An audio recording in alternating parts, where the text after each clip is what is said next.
Hello my brothers and sisters, how are you? I hope you're doing well. This is Akil, welcome to my channel, and today we are going to see a NCERT problem which is very important and very interesting problem, which is show that 6 to the power n can never be end with digit 0.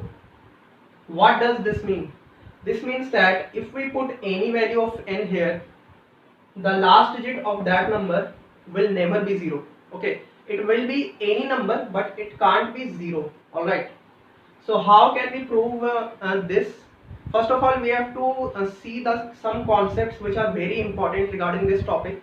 So how can we solve? We can see after some time, but first of all we have to see the concept which is using in this question. Alright, so we must have to know that any number can end with digit 0 if its prime factors is of the form 2 to the power m into 5 to the power n, where m and n belongs to positive integers.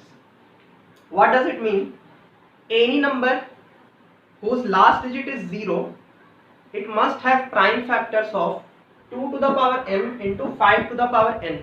Okay, if prime factors of any number is other than this form, then the last digit will not be 0.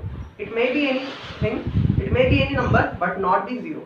Alright, here this till here I think you got it. So we can see some examples. Here are some examples. If the prime factor is like this, 2 to the power 1 into 5 cube, here the value of m is 1, the value of n is 3. So we calculate it, 2 to the power 1 equals to 2 and 5 cube equals to 125. If we calculate these numbers, we end up to a result which is equal to 250, and we can see that easily the last digit is 0. So if the prime factors is in the form 2 to the power n into 5 to the power m, then the last digit we can conclude which is 0. Alright, now consider next example, which is 2 square into 5 to the power 1. Again we calculate 2 square, which is equal to 4, and 5 to the power 1 equals to 5. And again we multiply these both numbers, then we end up to a result which is equal to 20, and again we can see that the last digit is again 0. Okay, consider the last example, which is equal to 2 to the power 6 into 5 to the power 4. When we calculate 2 to the power 6, we end up to 64, and when we calculate 5 to the power 4, we end up to 625.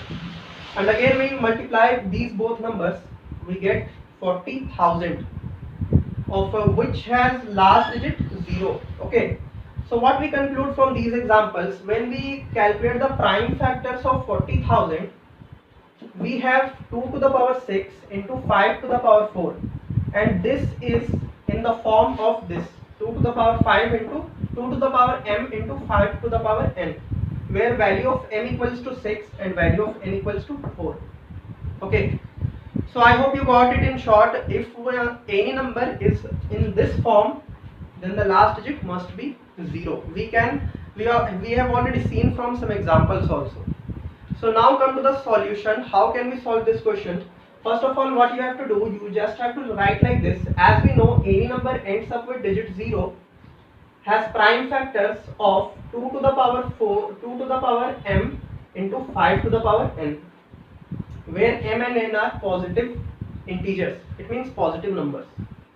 This means that any number, we have already seen that, can end with 0, the last digit of any number 0, only when the prime factors of that number is in the form 2 to the power m into 5 to the power n. Alright, so what we have to do after that, we have to calculate the prime factors of 6, because we have given the number which is equal to 6. So what we have to do after that, we have to calculate the prime factors of 6, which is 2 and 3. So you have to write like this, 6 to the power n, in place of 6 we have to write 2 into 3, and after that we just used power distribution law, which is from exponents. We can write like this, 2 to the power n into 3 to the power n, because power is distributed in both the numbers. Alright, and after that we can see that this is other than the form 2 to the power m into 5 to the power n. This is not in the form of whose last digit is 0. So we can write like this, 2 to the power m into 2 to the power n into 3 to the power n is other than the form 2 to the power m into 5 to the power n it is not in this form. Okay, so we can say that the last digit of that number will never be 0. So we can write like this: 6 to the power n can never be end with digit 0. It may be end with any other digit but not end with digit 0, because its prime factors is other than the form 2 to the power m into 5 to the power n. Alright, so I hope you got this question in short, and if you have any problem regarding this or anything, you must have to comment in my comment section. I will see that. And please do like my channel and subscribe. Please do like my videos and subscribe my channel, and thanks for watching.